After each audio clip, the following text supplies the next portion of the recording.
Today's lesson is about flared skirt pattern making.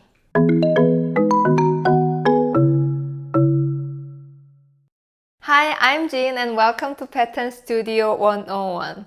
I post pattern making tutorials every week. The videos are short and easy to digest. Don't forget to subscribe and hit the bell so you don't miss new lessons. We are going to do 180-degree flared skirt pattern making in this lesson. But before we actually start to draft the flared skirt pattern, I want to show you two skirts to compare. First, this is a 360-degree flared skirt pattern. This small circle is going to be your waist, the whole circumference of this circle. And this big one is going to be your skirt hem. So half of the circle will be your front skirt and the other half is your back skirt. And when you draft only a half of the front skirt and half of the back skirt, right? Let's look at this 180-degree flared skirt pattern. This half of the circle will be your waist measurement. So the pink area is going to be the front skirt and blue is your back skirt. In the same way, you draft only half of the front and half of the back. When you make these kind of flared skirt patterns, you need to calculate radius to find out where your waistline should be. That's gonna be the first step, so let's have a little math class. For 360-degree flared skirt pattern making, your waist equals 2 times 3.14 times radius. So the radius equals your waist divided by 6.28. How about 180-degree flared skirt? Your waist equals half of 2 times 3.14 times radius. So the radius equals your waist divided by 3.14. Let's say your waist is 30 inches. If you do 360-degree flared skirt pattern drafting, the radius, this length, is 4.777, which I would go 4 inches and 3/4. If you draft a 180-degree flared skirt, the radius, this length is 9.554, which I would go 9 inches and a half.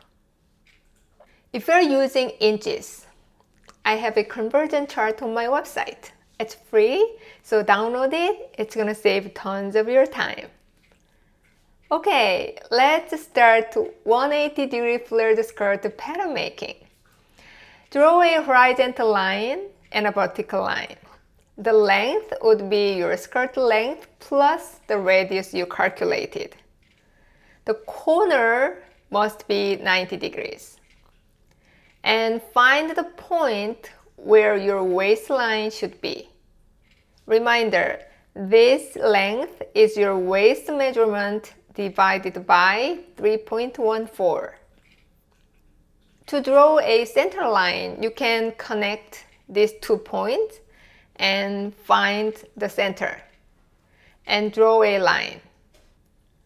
Mark the point with the radius that you calculated before, then you can draw your waistline. From the waistline, measure your skirt length and draw the hemline. Keep 90 degrees on all the corners. This vertical line is going to be the center back and the horizontal line is your center front. From the side seam, measure the front waist along the line. Make sure the length is correct. It should be 1/4 of your waist measurement. On the center back, I'm going to take off 3/8 of an inch and revise the waistline. The back waist is longer than before because we revised the line. Measure your back waist from the side seam and draw a new center back line. So this is a new center back line. We're done. The back is in red and the blue is front. Depending on your design, you can have an opening at the center back and you make just one piece of the whole skirt like this. Or you can have a side seam and fold the center front and the center back. I'm going to show you how to make a full circle skirt next week. 360-degree flared skirt pattern making. And we'll trace them out and add seam allowance. So stay tuned for that. If you have any questions, please comment below and please click the like button if you like this video. Have an amazing week. See you next time.